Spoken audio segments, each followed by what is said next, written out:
What was that, Dana? Are we live? Yes, we're live. Hi, everybody. Oh no.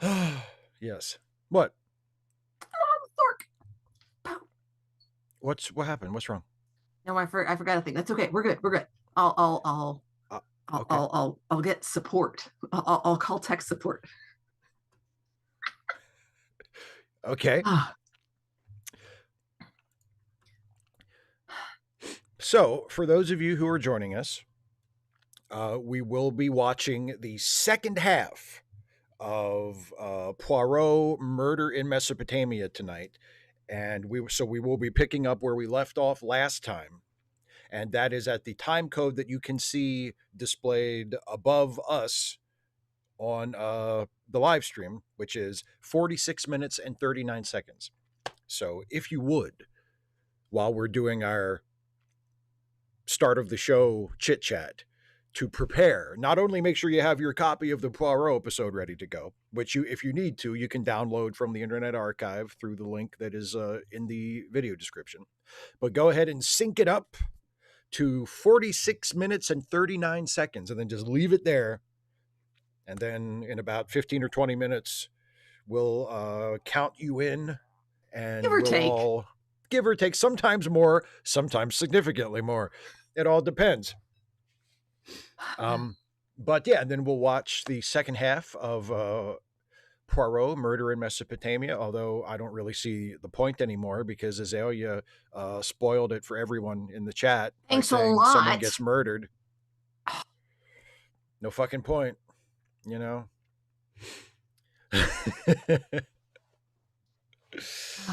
But I guess it's like, yeah, but you know, who did it? I guess that's, I don't know if that's of interest to somebody, figuring out who the murderer is. Actually, the rest of us are all here for the shiny cars and Hastings being a dumbass.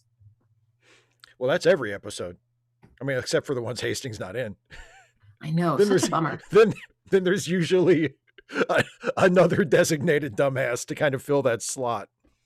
I think Azalea Jane, you know, is conspiring here.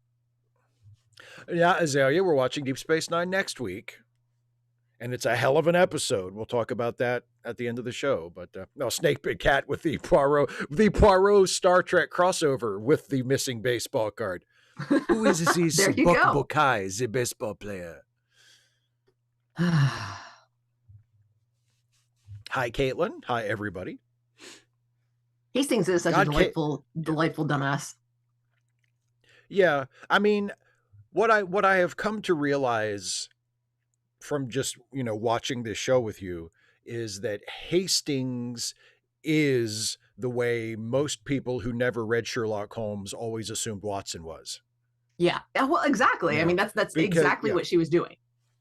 Yeah, because people who just know from maybe like the Basil Rathbone movies or some of the other adaptations, or just from the general kind of concept of Holmes and Watson, they imagine that Watson is an idiot and his only function is to be wrong about everything and oblivious so that Holmes can explain stuff to him.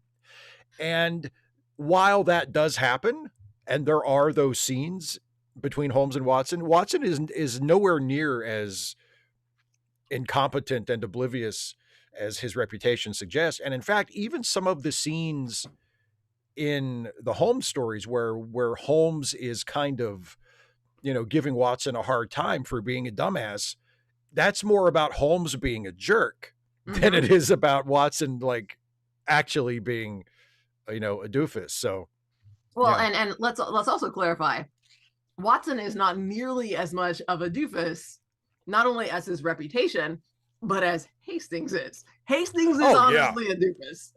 Hastings is the guy who's just, you know, would walk into a closed sliding glass door. Yeah. Occasionally. Yeah. Azalea Jane occasionally has a brilliant insight.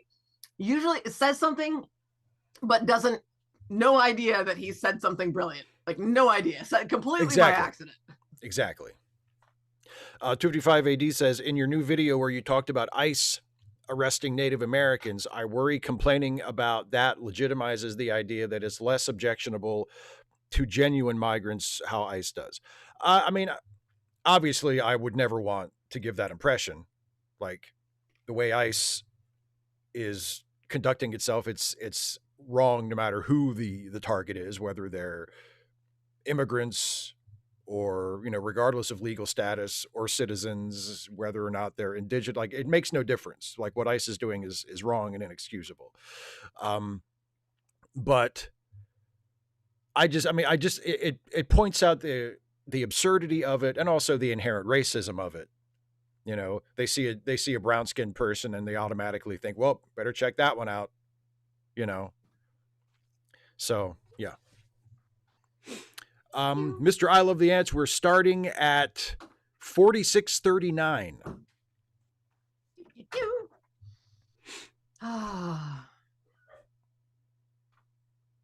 I mean, Philip, I think even with when, well, maybe not all the time, but I mean, because sometimes Poirot seems really frustrated.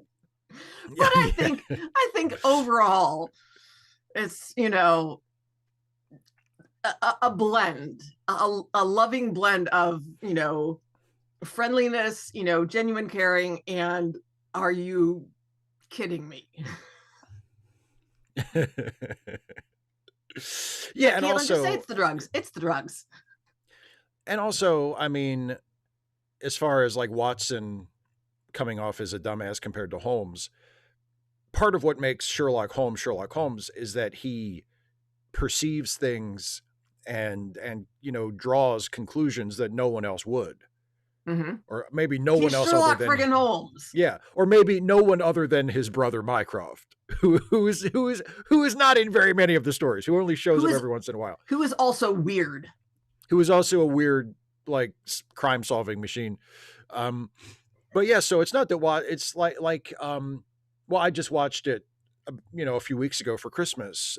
It's one of my favorite of the short stories, and I have 2 TV versions of it that I love both very much. The Blue Carbuncle, and I watched the Jeremy Brett version of the Blue Carbuncle, and there's a long scene in that where Holmes is making deductions based on a hat that somebody left behind. And he says, well, tell me what you think of this, Watson. You know my investigative methods. What can you infer from this hat? And Watson kind of looks at it for a minute and says, I got nothing. You know, I don't know. And then Holmes goes on to deduce, you know, like half a dozen like really specific things about the person who owned the hat and their circumstances, and, you know, all kinds of stuff. So it's not that Watson is oblivious. He just has a normal level of perception. And Sherlock Holmes is Sherlock Holmes. He's a weirdo. He's a weirdo, yeah. And there's nothing wrong with that. No, especially not when you catch as many murderers as he did. You know, like, you can get away with a certain amount of weirdness. Okay, Caitlin, you corrected McMuffin to McDuff, so it doesn't know MacGuffin, which is a fairly common term these days and has been in use for decades. But it must be trying to make a reference to Shakespeare. Speaking of references to Shakespeare, I had one today in the lesson. Please. So we're about to start American Born Chinese in my English class. And so one of the sort of anticipatory activities, we watched the video skit called Where Are You From? Oh, you showed me that. Yes. Yeah, I've showed you that. Yes. It's so great. And so, and man, they picked up on, I mean, I said, don't talk during the video, but when he says, where are you from? And she says, I think she says, they're both from like San Francisco, or maybe she's from San Diego and he's from San Francisco. Anyway, and he's like, no, where are you from? And so, you know, she basically getting the point, you're not white. where are Yeah. you really from? And Where are so you really from? in every class, somebody piped up, "Wow, that's racist." I'm like, Yep. we'll talk about this later, but you're not wrong. Uh-huh. So, and then and then after she finally gives in that one of her great grandparents was from Seoul, he proceeds to just come up with this litany of ignorant remarks.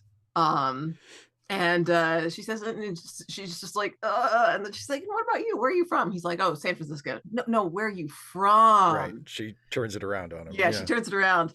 And so he finally says, "Oh, my grandfather was, from England." She's like, "Pip, pip, cheerio." And one of the things she says is, "Double, double, toil and trouble." And I'm like, Right. they haven't had Macbeth yet. We don't get that till English 4, but, whatever.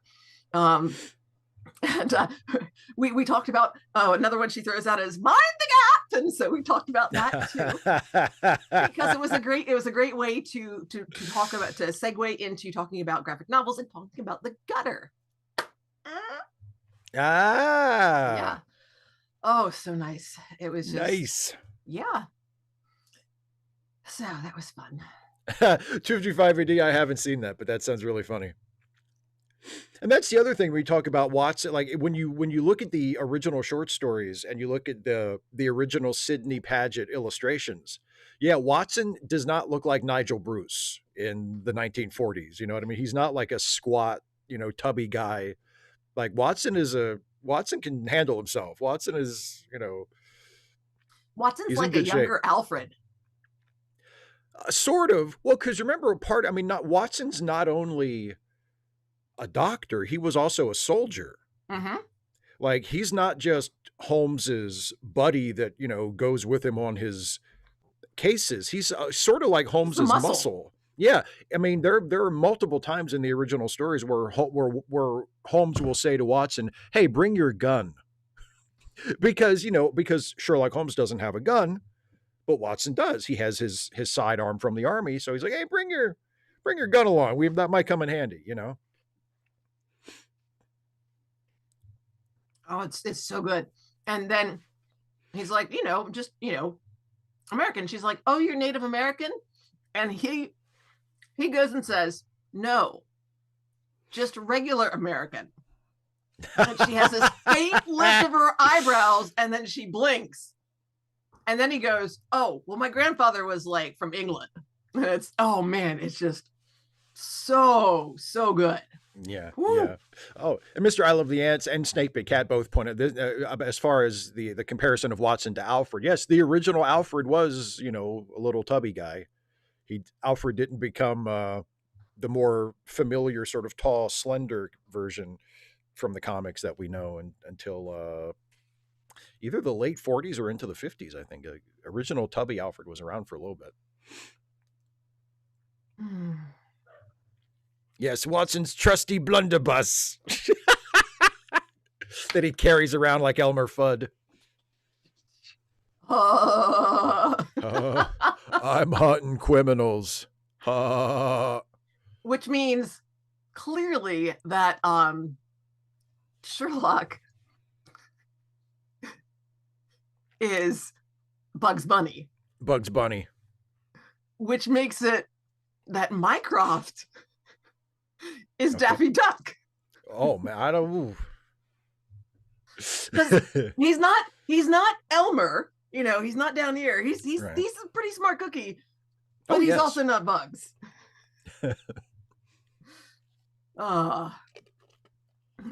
Regular or spicy American? Yeah, I love that one. So yeah, oh my gosh. Somebody asked me, I think this morning, how my semester was going, and I'm like, where's something I can do this on? Because like, it's going really good. Like they fixed my classes. First of all, they fixed my schedule, so I don't have 3 different preps. I've just got 2 preps now. Granted, they're both one that I've taught exactly once before, so I'm still kind of scrambling, but significantly less than I would have been. And my class sizes are like freaking ideal. because we're on semester blocks, I had 3 semesters that I finished, or 3 classes that I finished last semester, and I've got 3 new classes. So we only have 3 at a time. I love semester blocks. Additionally, my classes are 17, 15, and 17. Like perfect size. Nice. In the elective, I think I told you about this earlier.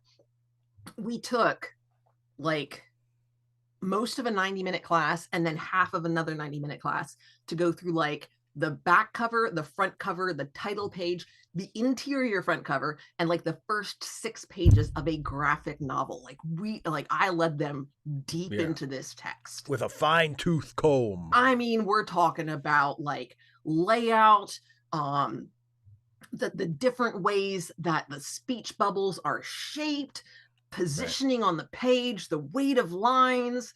Like they're looking at details, like, and they're noticing things that I didn't notice. And like so one of them today finally said, this is the second day we've done this. One of them said, are we going to do this all the way through the book? I'm like, no, just through the prologue. And then, you'll not have a set of then questions. You're on your own. I haven't taught this before, so if the questions are like too in-depth or they're too challenging, because I'm really asking you to do some more of this analysis, but man, they just dove in, and this is an elective. What I told them last week was, none of y'all have to pass this class. Like, if you care about your GPA, that's on you. You show up, you do the work, you'll be fine. You'll get a good grade. But if you're concerned about I just need to graduate, then just like, don't do anything that would get either of us in trouble. And like, you don't have to pass. You do not need this credit for graduation at all.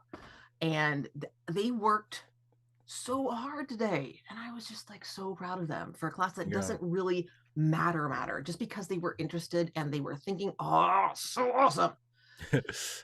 Hi, Philly comrade. Yeah, well, and I was when you were telling me about it earlier, and then as you were just talking about it just now, a comic book is a really, I guess, can be a really good way of introducing students to the idea of critical analysis of a text. Oh yeah. Because there is the visual element, and you can point things out that are a little more obvious than they would be in just a written text, like the page layout, the arrangement of the panels, like you were saying, the shape of the word balloons, the stylization of the text that indicates things like, and you can, and like you were, and it sounds like they caught on to it pretty quick. Yeah. And it's like, okay, now these tools that you're sort of learning to use here, you can apply these same concepts and these same skills and this same ability to notice things and interpret things to really any other form of art you encounter for the rest of your life. You can read a regular book that way. You can read a movie that way, a piece of music. Like once you figure out, a video game, anything that you are either assigned to analyze or just want to for your own purposes, like though you're using the same basic muscle groups. It's just the specifics are different for each medium, but the idea is the same. It's a really good way to get them introduced and get them used to doing that. And I think we're a much more visual culture than we used to be, with television and movies and stuff. So having that visual element is really helpful. Like it allows them to use skills that they've just sort of developed through just exposure and feel, and feel smart. And when they don't necessarily have literally the vocabulary or the reading stamina, or like long sentences kind of get twisted around, or like, okay, wait, what happened? Who was doing what to whom in this? So, and it just went so well. Yeah. Snake Big Cat, you are absolutely right. I used some stuff from that. And then there's also a shorter piece that's just a 2-page PDF that I go over with them about, layout and things like that are just pretty straightforward. And so in the English class, well, and there's another book that McLeod actually references in Understanding Comics by Will Eisner, called Comics and Sequential Art that is also fantastic. It's not quite as like McCloud's is better for a student, I think, because Mhm. it's more readable, User and friendly, yeah. it's more user friendly. But I mean, Will Eisner is, for A anybody who legend. doesn't know, Will Eisner is the greatest comic book artist who ever lived. It's not, and to me, and it's not even close. He's a genius among geniuses. I Um, mean, I it don't you think it's a bit disrespectful to say that when, the creator of Dilbert has just passed on? no, in fact, I think it's the perfect time to remind everybody that Will Eisner was the greatest comic book artist who ever lived, and also created works of incredible humanity and empathy, and used his medium to reach out to people, and to ennoble and inspire people, and to tell beautiful, emotional, heartfelt stories. Yeah. You know, just yeah, that kind of thing. And elevated his art and elevated the whole form, instead of saying to white people that they should just avoid black people and such and such. Ugh, Yeah, but no, but so yeah, but understanding comics is great. is Understanding wonderful. comics, it doesn't just it's not just a great text for comics. It it lays out concepts just about storytelling in Mhm. ways that are really easy to grasp. And yeah, it's a fantastic book. Yeah. 255 AD, yes, they do. There is a I know McLeod I makes think some McCloud's reference to does, yeah. hieroglyphics, and it's been so long since I read the Will Eisner book, I can't remember, but I'm pretty sure that Scott McCloud's um, Understanding Comics does as well. It definitely makes. I mean, it doesn't spend a lot of time on it, but it Mhm. you know makes the reference to sort of make the connection between that kind of writing and modern day visual storytelling. Kara, I think it depends. I mean, just like anything, the issue I have with some of the comic book versions, especially of Shakespeare or of other like classic texts, is often they're just not done very well. Like Yeah, it's a way to use images to kind of get the story across, but so much of Shakespeare is characters talking to each other, and yeah, then there's not a lot of stage directions. The action just kind of happens. So like you get a lot of talking heads, and it just sort of leaves out a lot of the dialogue, and so it's just excised. So it really depends on how well it's done. So well, and it also depends on what the purpose is. I mean, if if you're looking at the comic book version of a Shakespeare play as some kind of replacement for the full text, mhm, then that's probably a bad idea. yeah. But if somebody has, made a comic book adaptation of a Shakespeare play, and they freely adapted it, and yes, obviously by necessity probably left a lot of the original text on the Mhm. floor, but they've created something that is has value in its own right, and there's nothing wrong with that. But it might not be the best way to study the text, like for a student. Mhm. you know well, it's just like, I mean, one of my favorite films of a from Shakespeare is Chimes at Midnight, which is Orson Welles's Falstaff movie. And it's not, I mean, there and it's the script is assembled from chunks of, two or three different plays, Mhm. because it's all the Falstaff stuff and kind of stitched together to make one narrative. So it's not really, I mean, if you're trying to introduce someone to like Henry IV, maybe don't do that because it's incomplete. But if you're just watching it as a film, and as someone who has an interest in Shakespeare, maybe a little bit of a knowledge of Shakespeare, it's and is an Orson Welles fanboy like I am, um, it's it's genius. It just depends on what you're using it for. Especially if you are familiar with those plays, it's a really, interesting way to get a different perspective on, it turns things around. Yeah. Hmm. So shall we watch the second half of this Poirot episode? What do you say? Yes, let's. Okay, one last time, everybody make sure that you have your copy of the episode synced to 46 minutes, 39 seconds, because that is where we're going to start in a minute after Dana explains how this works. And I tell everybody to hit play. 46:39 is where we're starting from. Okay, hang on. I got to 35. No, you lied to me. Well, like, so it said I was at 46:35, and then I look over at the counter over here, and it's like 47. You are a liar. So sync it up. What did you say? 46:39, correct? 46:39. And then make sure that you have your finger on the play button or on the, on the remote or the cursor or whatever it is. And then Steve's going to count us in because it's his channel, la, la, la. And he's going to say 3, 2, 1, play. And when Steve says play, we all gonna play. And then we all watch together. We watch we find out who the murderer really is.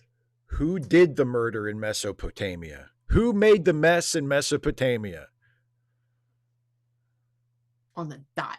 Yeah, and honestly, if you're a little bit off, it's okay because we've got the 30-second delay for the live stream and everything.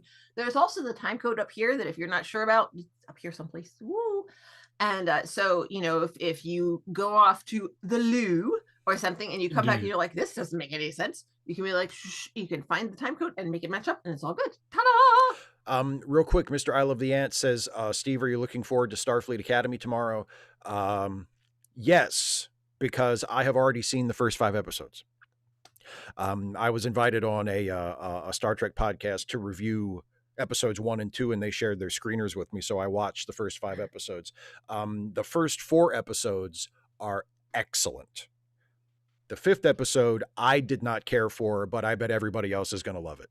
So, I am looking forward to watching those episodes again. Cause the first 4 episodes are really good and really encouraging and point the way to a really, really good show, at least for this first season. So yes, I am excited.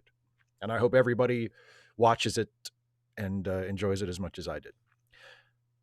No, Kara, it's not fan wank. It's not fan wank at all. Well, the episode 5 is nothing but fan wank. That's why I didn't like it. But Steve basically made that clear. He's like, I think everybody else is episode 5 is nothing but fan wank, and I didn't care for it at all. But episodes 1 through 4 are exactly the opposite, and they're great. Okay, anyway, I'll count this in from 3. I'll say 3, 2, 1, play. Everybody hit play when I say play. Dana, are you ready? Yes. Okay. I got my finger right on. Well, now. Oh my God. Now it is. Okay. What? Are you okay? Okay. I'm ready. 3, 2, 1, play. I press play. Good.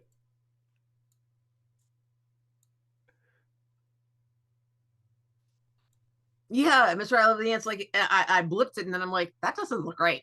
And the thing is, I can't actually see the time code, but I was like, the bar here looks like it's a little further than it ought to be.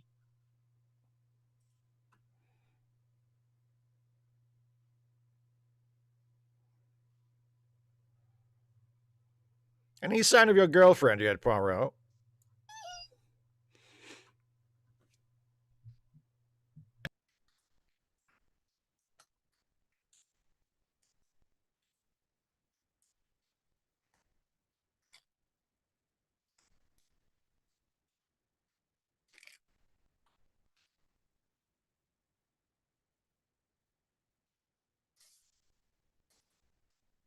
Oh, bless.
I mean, metaphorically.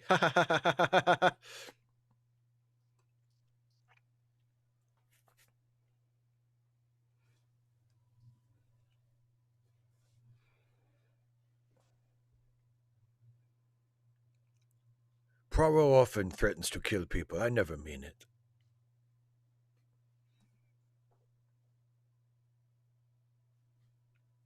Hmm. If you know what I mean.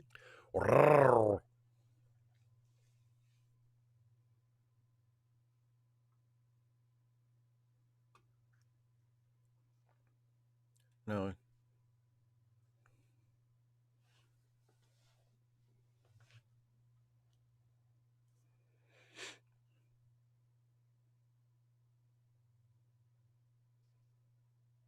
You're in there, dude. Yeah. Woohoo! Caitlin, it's for rich people. What could it cost? A whole banana?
In fact, I did. There you go. Solved your crime for you.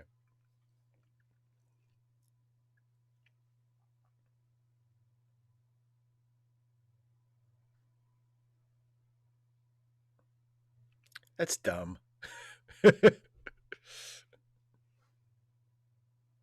I like her.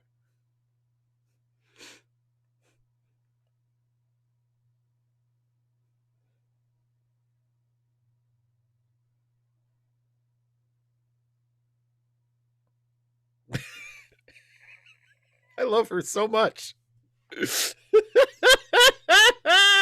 Oh, she's my favorite character. Don't speak ill of the dead. Why not, you idiot? Fuck you. And them too.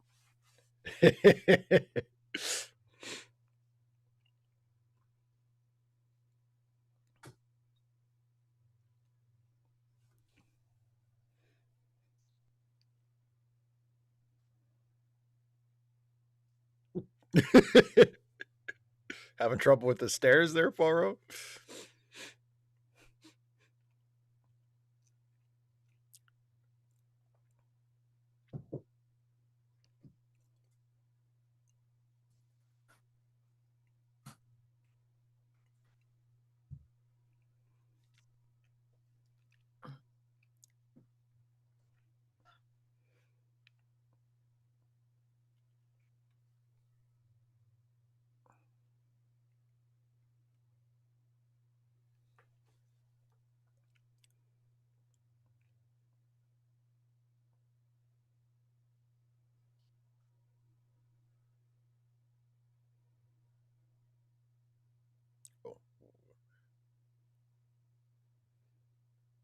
Been stung by a few scorpions, haven't you?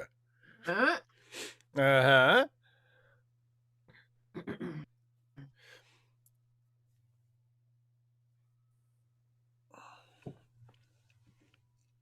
Ha!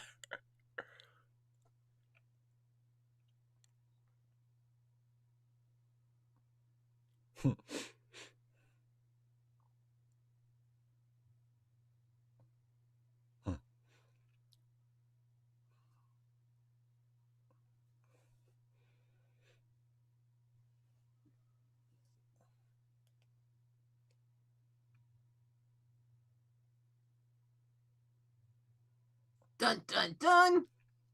It chases the Well, dragon. face it, you're addicted to drugs. To drugs, yeah.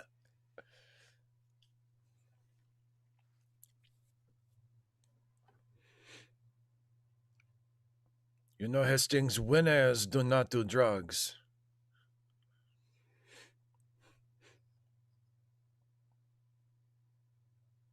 Mr. I love the ants. Exactly. Someone has to make sure the Pharaoh's heroin is still good.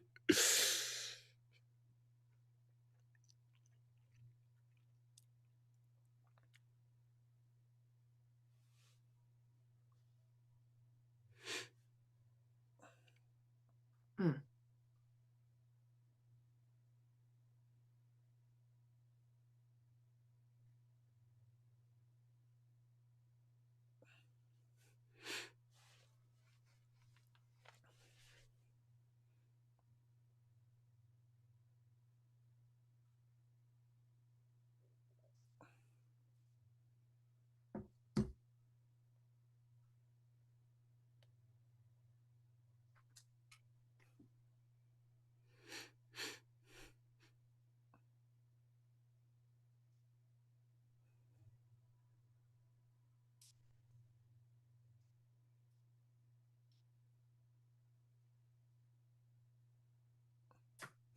There's a lot of that going around.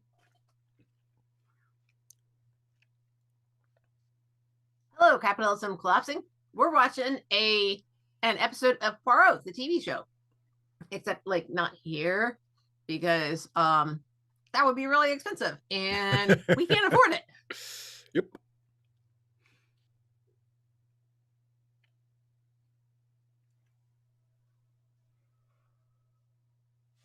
Time code's up here.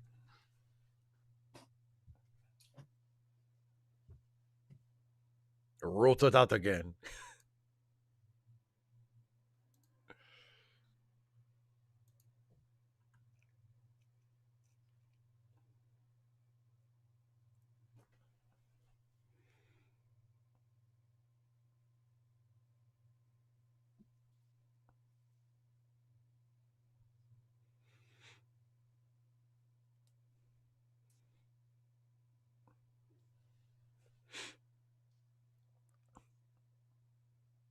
Well, we're just piling up suspects.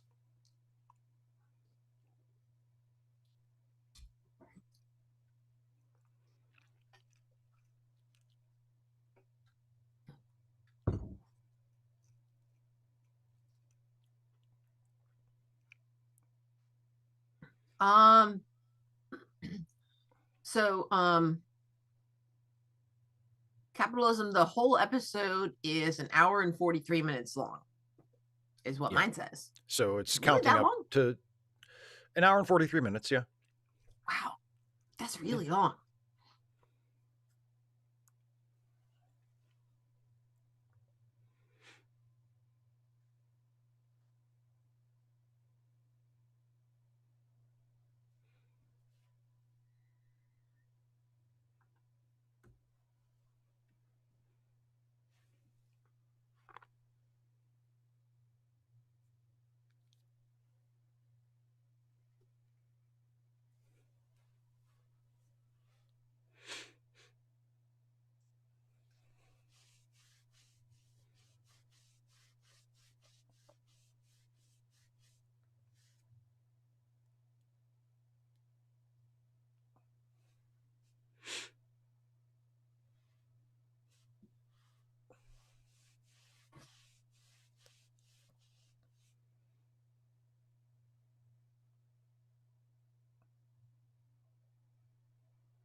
What a mooch.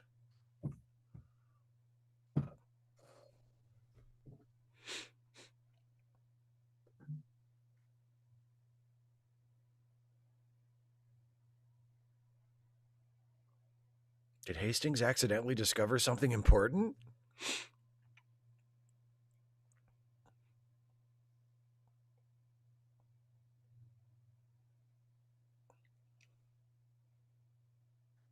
Dun dun dun.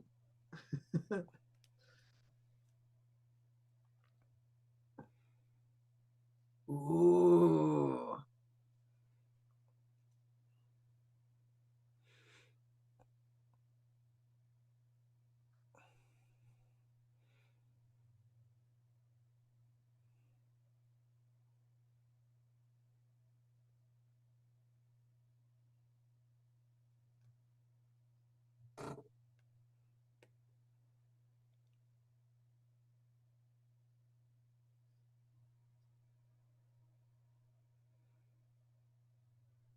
Hmm.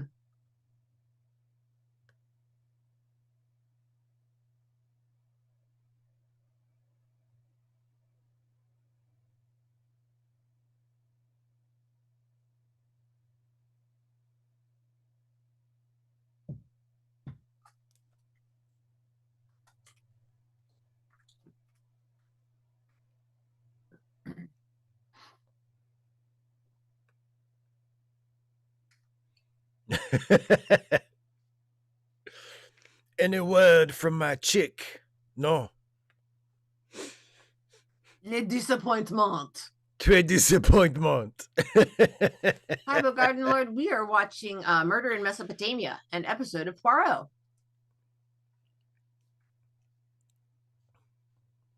The murder has already happened. Yes, in Mesopotamia.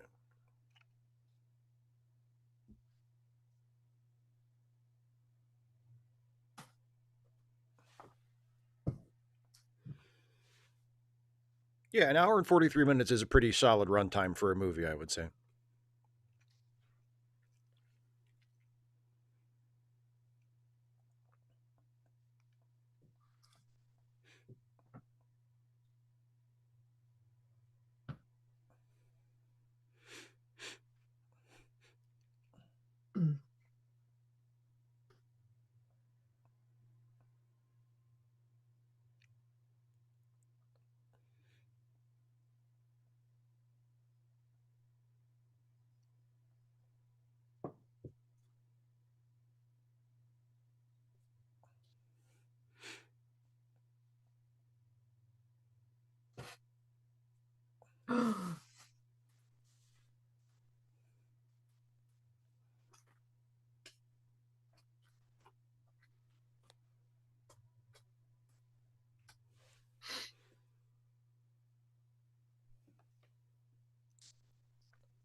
Dun dun dun.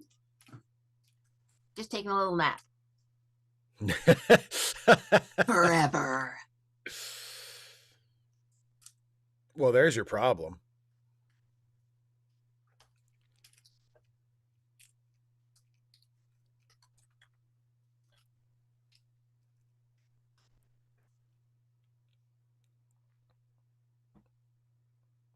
Goodbye, cruel world. I didn't realize people actually wrote that.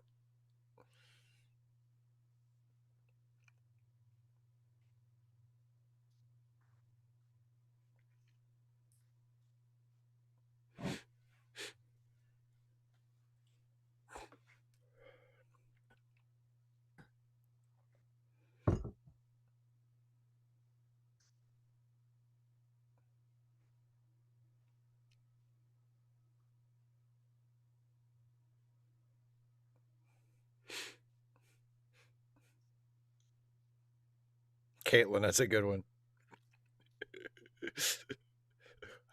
I forgot my I forgot my kit. I know. I'll smear some heroin on the tip of this bullet and try it that way.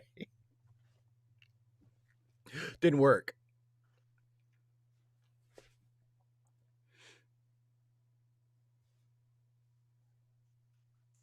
I've been expecting you.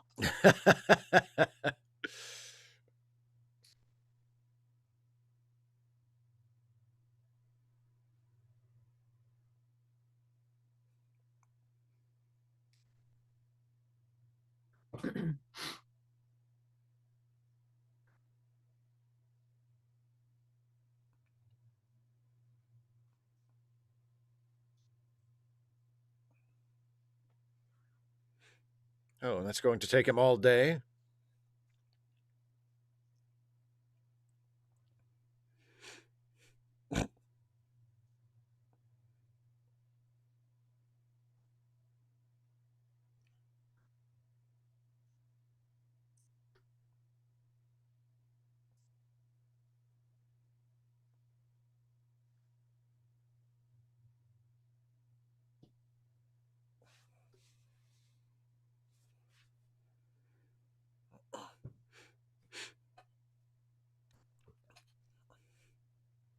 Gasp.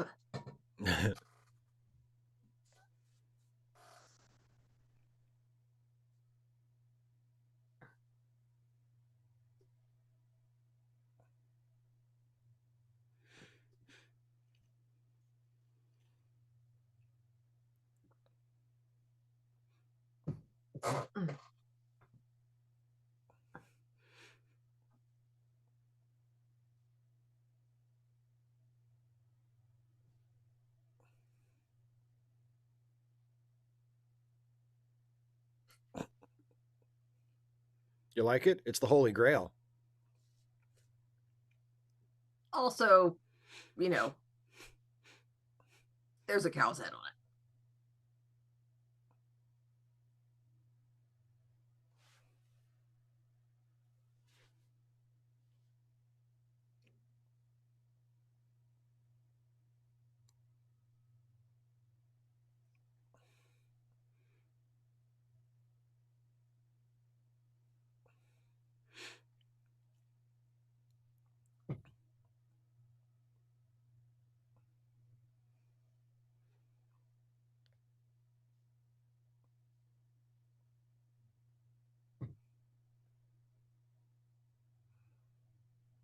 He had a name, Hastings.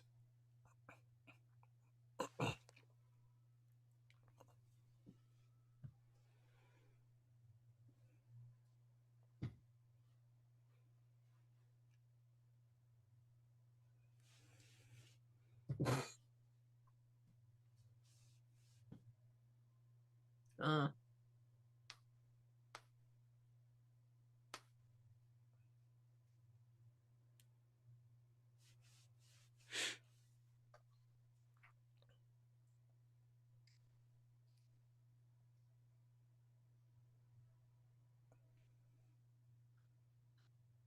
I got a nice one.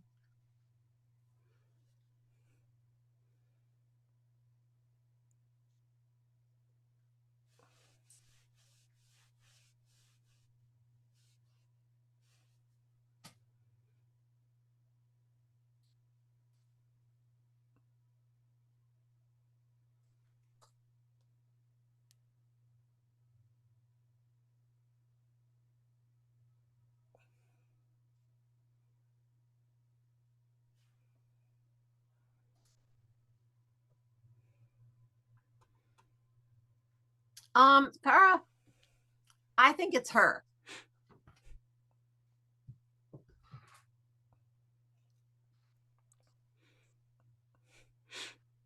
I figured out something important to the case, but I need to think carefully about the details. Yeah, after I'm I've not going to this tell you about it yet. in Yeah. public. Yeah.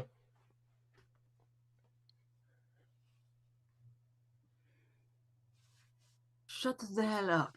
Shut up.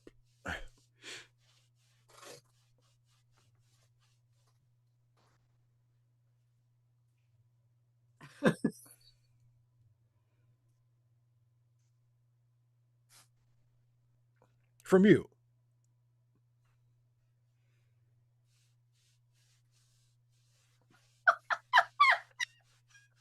He sure told you, Hastings. His face.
Get the hell out of your head.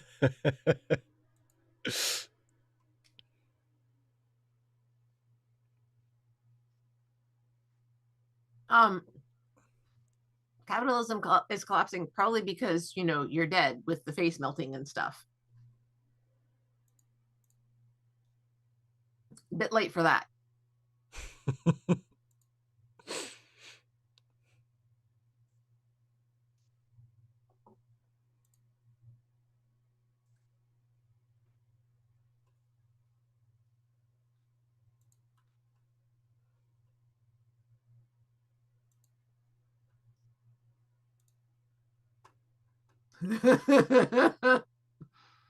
Poirot says, "Le damn it."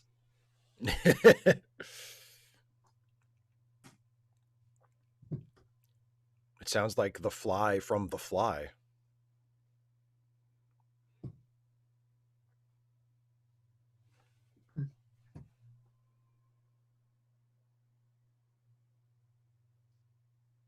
Paul Rubens, stop letting the air out of that balloon.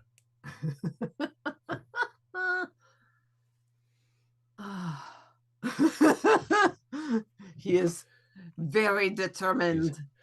He's going to do a shot glass version of the Mr. Miyagi here.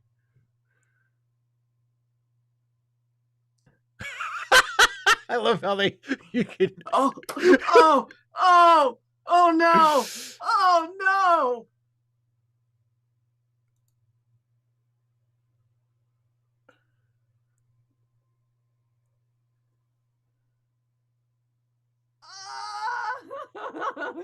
He's like, this is so unfair. Didn't think this one through, did you, Poirot? Damn it! Damn it! Capitalism is collapsing. If you saw it, then you're also dead. Literally everybody who saw that died. That's like part of the scene. Yeah, that's the whole close your eyes, Marion bit. Yeah.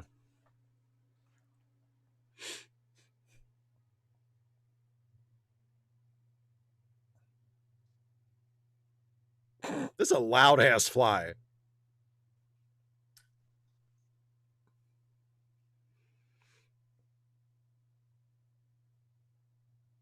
He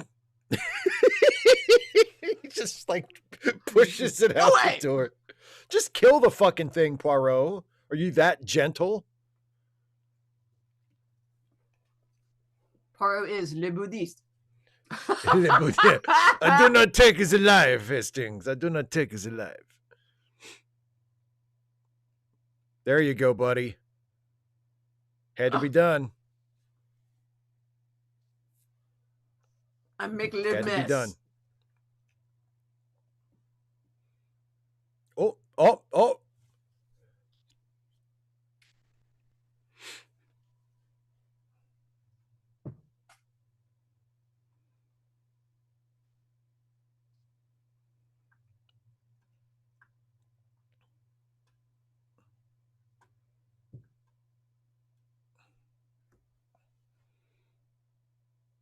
Whoa.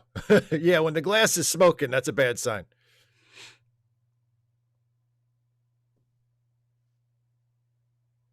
Whoops. That is. Oh.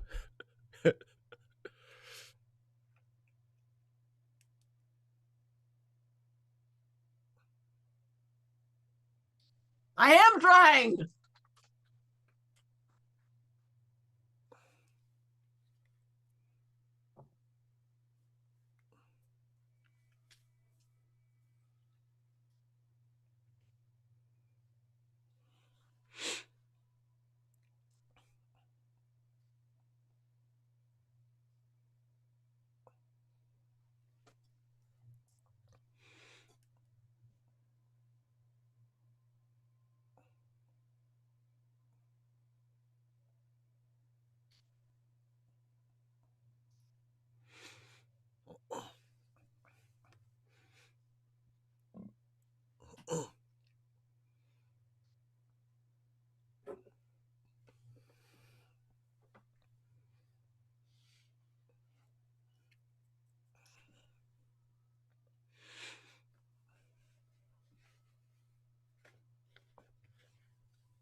Dun dun dun.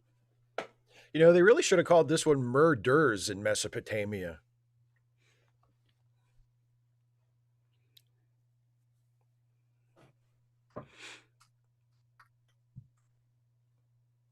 See, I'm calling malarkey on that. I'm like, that hits your tongue and it's out. No, Yeah. there's no way that's going anywhere that it isn't encapsulated.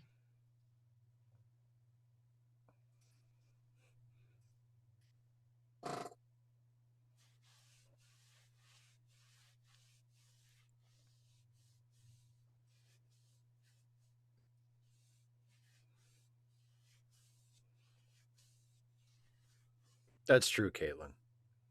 Hey, it's my favorite character. She's back.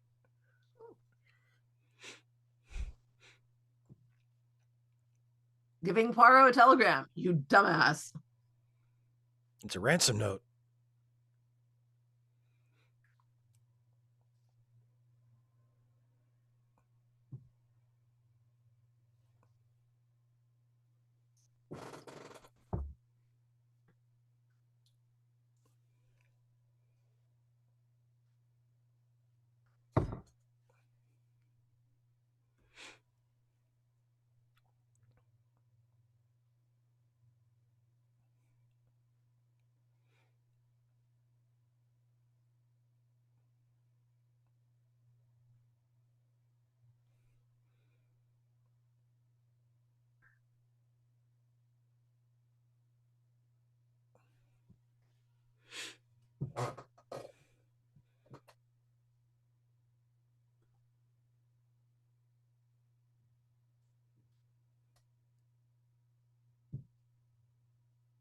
Please would be nice.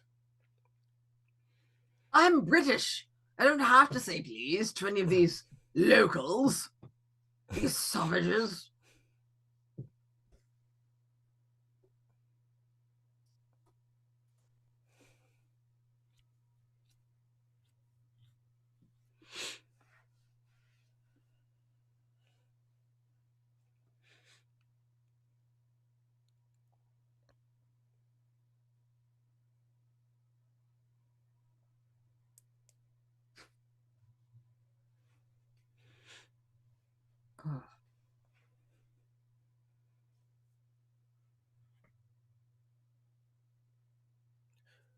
Look at all the pornography I found under the mattress.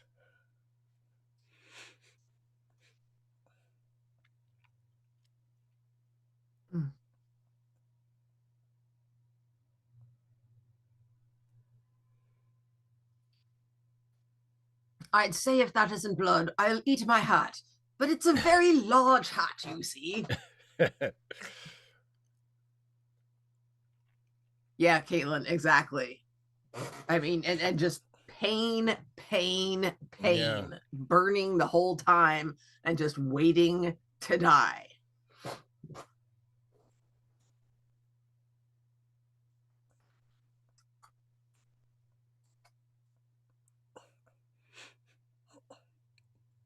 Sure, blame the victim.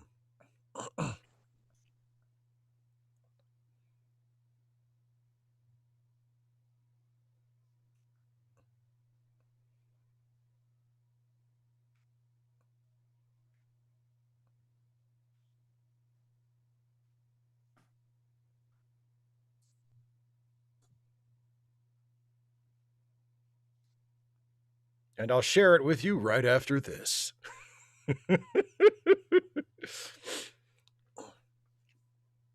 Oh, I hope she's the killer. She's great. It would just be the cherry on Yeah. top. I hope she kills everybody. It's like Pokemon. Gotta kill Gotta them kill all.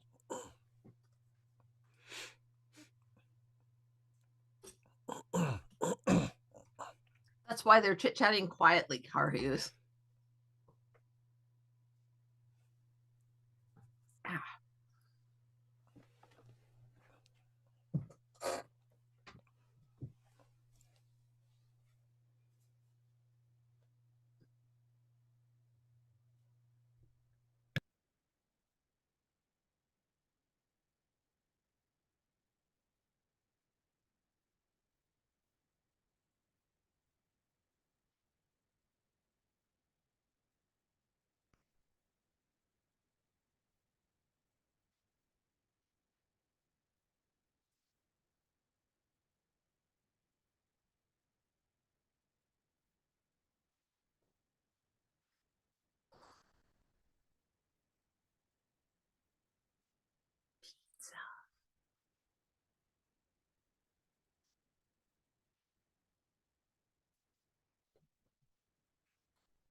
But was this a failure of the post?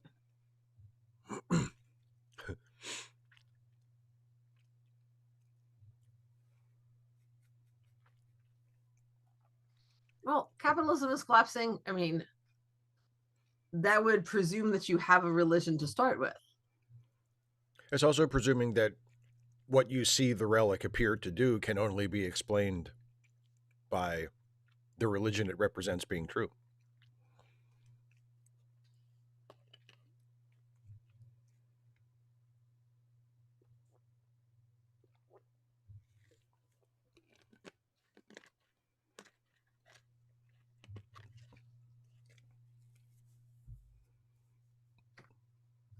And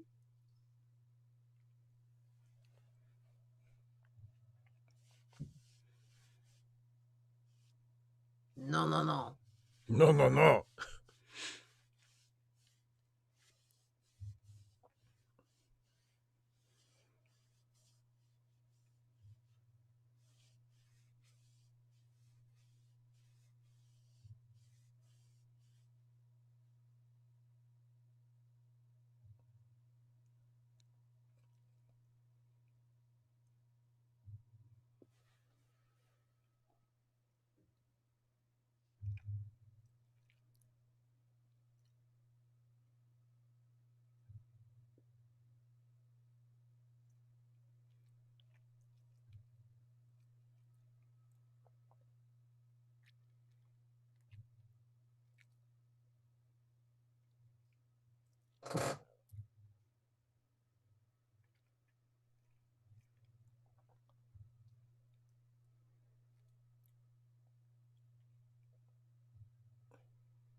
Not usually.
I think it was the donkey.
Mm-hmm.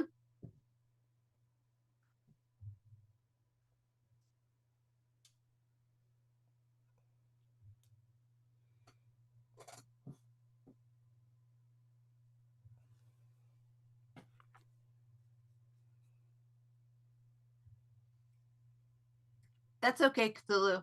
We're right at the denouement of the murder.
Woo! God damn!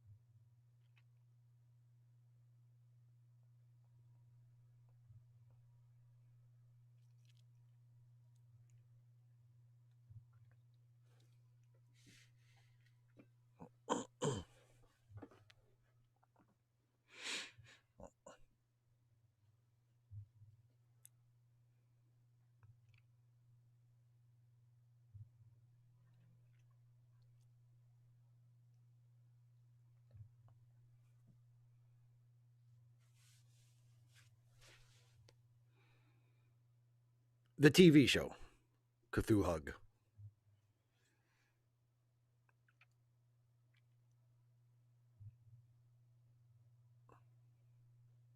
Dun dun Dun dun dun. dun!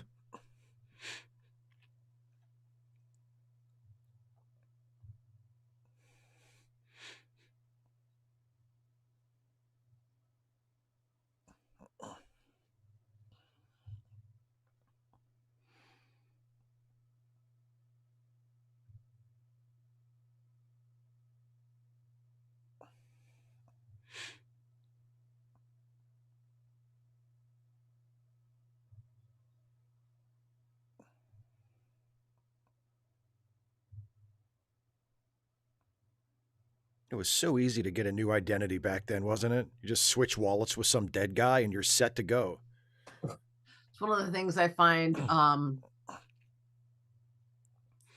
amusing about the Crucible when he says, because it's my name, because I cannot have another one. I'm like, just go like 50 miles that way.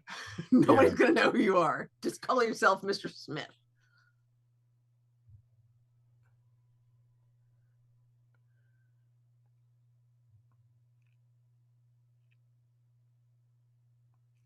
Exactly, Caitlin. He did an Armin Tamzarian. And let's all never speak of it again, under penalty of torture.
Bum, bum, bum.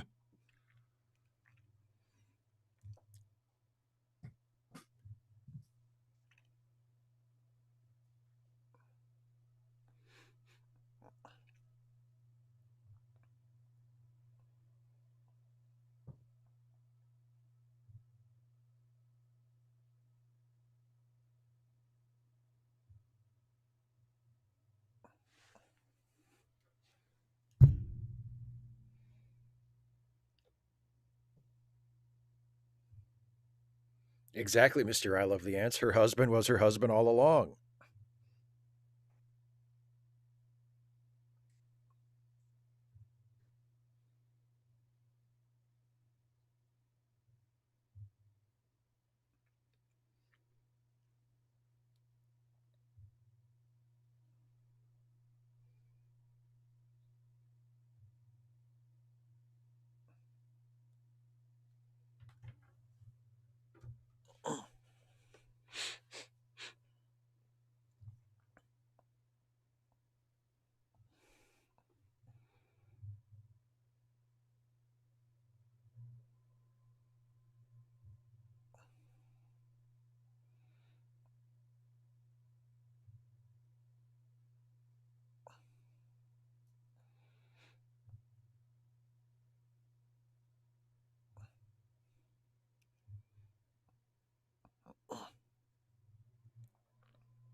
who was stupid.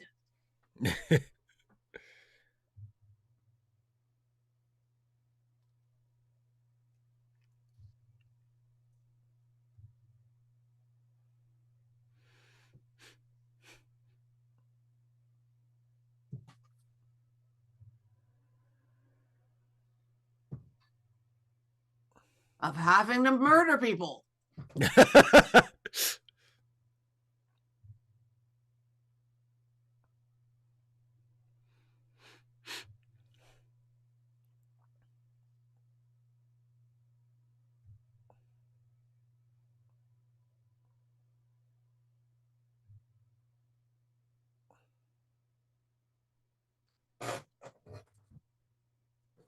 Inconvenient.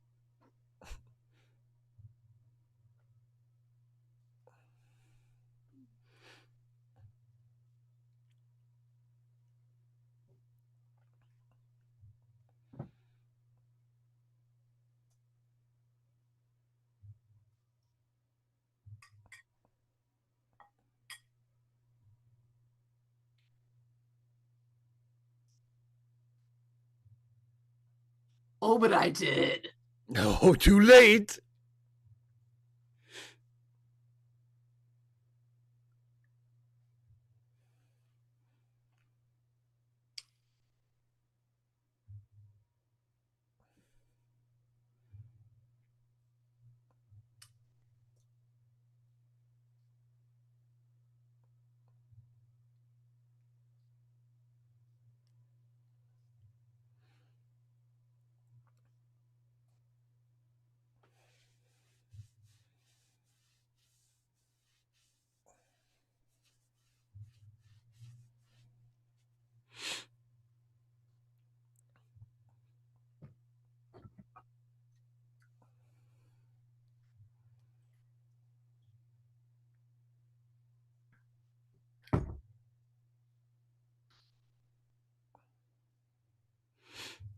Caitlin, you mean above the beard, below the eyes? That's a mustache. He's got an alcoholic's mustache.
Wow, $3.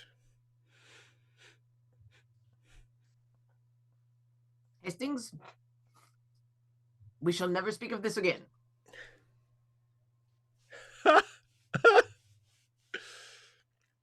Don't speak. I know just what you're saying. Don't speak. I know just what you're thinking. So please stop explaining. Don't tell me. Because it hurts. It hurts, Hastings. The end. That was a good one.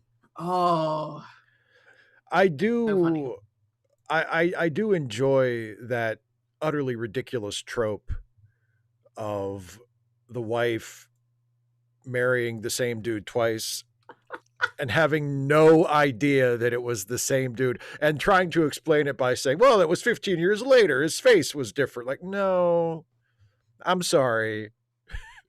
15 years and a beard isn't going to be. I mean, if they were, it's not like she saw him from across the room. Like, that's the same dude. I can vouch for that. Like, literally. Well, yeah, exactly. Literally. I mean, you know, there's this great, I don't know if I'd say great. It's a lot of fun. It's a movie from the 40s with Orson Welles and Claudette Colbert called Tomorrow is Forever. And it's just kind of like an old romantic melodrama type of thing. It's not like a great movie, but you know, I enjoyed it. And it has a similar kind of deal where Orson Welles plays her husband who goes off to fight in the war, and he is assumed to have been killed, but of course he really survived. And he was injured and he lost his I don't think he lost his memory, but he was really messed up and he was in the hospital for a long time and everybody back home thought he was dead. And he decided, instead of telling his wife and everybody back home that he was still alive, that he would let them move on with their lives and he would just assume a new identity and be somebody else after the war. But then of course they're reunited, like, you know, 20 years later or whatever. And okay, it's some time has passed and he has a beard now and he speaks with a different accent. He speaks with like more of a European accent now for reasons. But even so, like, he's obviously the same guy. And she has no idea. And it's like, come on. Especially since it's Orson Welles. It's not even like just some random schlub. It's like, no, that's, you married Orson Welles, and now this is, here Orson Welles is again, and you know this is Orson Welles. So. All right. I'm not doing the thing tonight. It is not happening. You're yeah. No word master? Oh no. Okay. No word master, no word mistress. We need to page charitylinks.page and all that good Boy, stuff. you really are fading, aren't you? I am. Like, I don't know if you saw it. It's actually well, I worked out after school today and yes. My foot really, really hurts. I did tell the person who was who had chosen the workout. Basically, we just followed a video on YouTube. I was like, look, I've broken both my feet. They are arthritic now. they do not, you know, I do not lunge well because I can't go up on my toes very much. I don't like bending. And I've been up here. I'm like, okay, ouch, ouch, ouch. So yeah, I'm gonna go grab some Aleve, and I have some Ensign cream that goes on. So yeah, I'm going to take care of my poor little foot. You go do that. So don't forget, folks, in addition to charitylinks.page, which I'll get back to, there is another one of these suckers next week. That's right. At this time. Well, not this time. If you show up at this time. At 6 Eastern. We're going to be done. But yeah, at 6 when we start, 6 Eastern. And we're going to be watching Deep Space Nine. And apparently it's like a really good episode. Oh, baby. Okay, so the next episode we are watching is, and I mentioned this to you a few weeks ago. I forgot. And I'm sure you've forgotten, but it's fine. It is a very, very popular pick for best episode of the entire series. Ooh. And it's a little thing called In the Pale Moonlight. So does it involve dancing with the devil? Sort of. And in fact, the title is a reference to that line from Batman. Really? Yes. The writer confirmed that. I mean, obviously you can't tell by watching the episode. There's no Batman stuff in the episode, but yes, it's called In the Pale Moonlight. I was intrigued, and now I'm disappointed. The Joker said, because the Joker's catchphrase in 1989 Batman movie was, "You ever dance with the devil by the pale moonlight?" So I thought it was a reference. Who are you? Or come on, Bat Brain. I was a kid when I killed your parents. Or Where does he get those wonderful toys? Okay, so real quick, I know you're fading, but I wanted, since we brought up Batman and the Joker, I wanted to tell you this. Earlier today, I think this morning actually, when we were talking, you made some reference to, you mentioned something from that Alan Tudyk had done. He's awesome. Yeah. Yeah, he's great. Yeah. He's great. So Alan Tudyk does the voice of the Joker on Yes. the Harley Quinn animated series, which is fantastic. And there's a moment from season 1 of the Harley Quinn series that people know because it's been like a meme, which is when the Joker finds out that Bruce Wayne is Batman, and he immediately says to him, Wayne Tech was supposed to have an electric car out this year. I put down a deposit. Where's my damn electric car, Bruce? Right? It's a funny moment, but to me, the funniest moment in that scene is right before that, because what has happened is Joker and the Scarecrow have teamed up and captured Batman, and he's all tied up, and the Scarecrow pulls Batman's mask off and reveals that he is Bruce Wayne, and the Joker gets mad at him for doing it. And he says, if I had wanted to pull his mask off, I could have done that years ago. And the line that the Joker says that kills me is, "Thanks a lot for ruining the funnest thing I had going." And I love how it's like the medium space of, like, he doesn't say like, "You ruined my life has no meaning." He's just a little pissed. It was the funnest thing I had going, and now you've ruined it. Oh. So, but anyway, I think that's even funnier than the electric car line, but maybe that's just me. It might be. And Alan Tudyk is amazing. Yes, Alan Tudyk is great, and he's specific. I mean, he's great pretty much all the time, but he's specifically a really, really great Joker in that show. So, so also, in addition to that, anyway, you can come back before then, because day after tomorrow, 6 p.m. on this channel, Steve is going to be answering questions from patrons and channel members. Correct. On in a live stream, and then hanging out with the folks in the chat after that. So if you are a patron or a channel member, don't forget to get your question in before 6 p.m. on Friday, or else you're out of luck. And so if you are not a patron or channel member, there's a little button down here someplace that you can click that says join. You can click that, or you can go to patreon.com/Steve Shives, and you can support his work either way. It's a great thing to do. Oh, and also down in the description, there are a number of organizations that we would encourage you to consider supporting, as well as charitylinks.page, which is a list of GoFundMes and Ko-Fis and such like that for friends and associates of ours who could use some financial help, because helping people is good. It sure is, Dana. It sure is. All right. Well, go soak your feet or whatever you're going to do. Ow. Get some Aleve. Yeah. They're sore. Poor little feet. Yeah. And I will see everybody on Friday for Ask Away. And then Dana and I will both see you next Wednesday for one of the best damn Deep Space Nine episodes they ever made. And we'll be curious to see what Dana thinks of it after she has seen it in the pale moonlight. So, looking forward to that. All right, everybody. Thanks for sticking around and watching Poirot with us. We'll see you next time. Bye, everybody.